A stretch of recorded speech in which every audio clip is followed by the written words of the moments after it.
उत्तराखंड के पहाड़ी कस्बे नैनीताल की ऊंचाई पर एक पुराना डाकघर था। लाल ईंटों की दीवारें, लकड़ी के फर्श और दीवार पर लटकी अंग्रेजों के जमाने की घड़ी, जो कभी समय बताती थी, अब बस टिक टिक करती रहती थी। डाकिया हरिशंकर, उम्र करीब 60 के पार, वहीं पिछले 40 सालों से काम कर रहा था।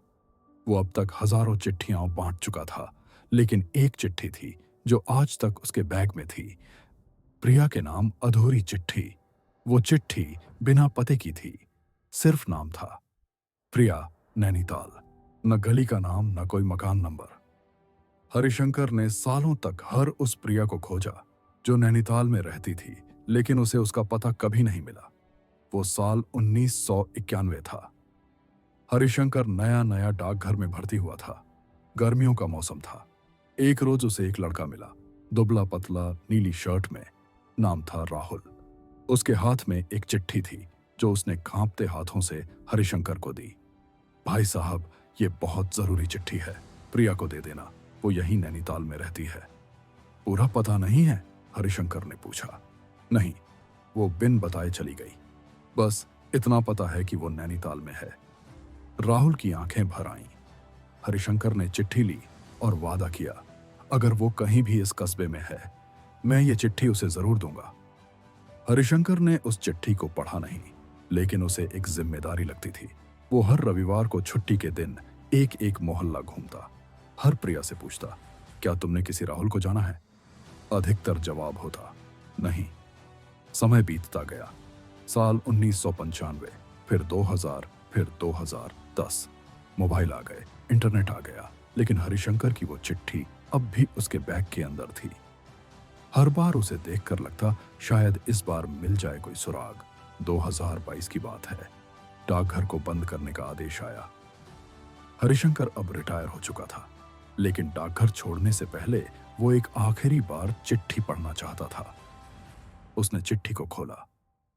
प्रिया प्रिया, मैं जानता हूं कि तुमने मुझे छोड़ दिया, बिना बताए, बिना कारण। लेकिन मैं तुमसे नाराज नहीं हूं। शायद जिंदगी तुम्हारे लिए कुछ और चाहती है।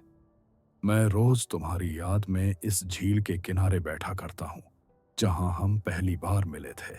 मुझे याद है, तुमने कहा था कि अगर कभी मैं सच में तुमसे प्यार करूं, तो तुम्हें ढूंढ निकालूंगा, चाहे कुछ भी हो जाए। मैं ढूंढ नहीं पाया, लेकिन एक आस है कि ये चिट्ठी तुम्हें मिल जाएगी।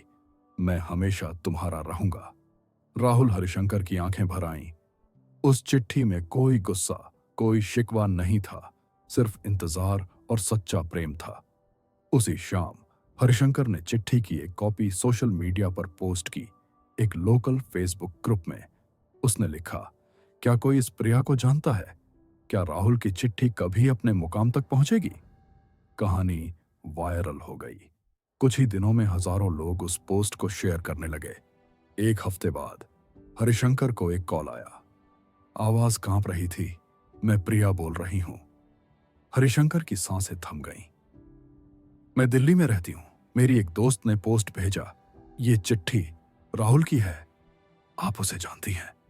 मैं उसे बहुत चाहती थी, लेकिन मेरी शादी जबरदस्ती करवा दी गई थी। मैं कुछ कह भी नहीं पाई। हरिशंकर ने उसे नैनीताल आने को कहा।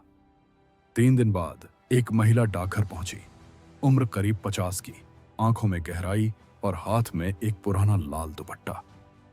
हरिशंकर ने चिट्ठी उसे दी। वो उसे पढ़ती रही और फिर फूट फूट कर रो पड़ी। राहुल अब कहाँ है? उसने पूछा।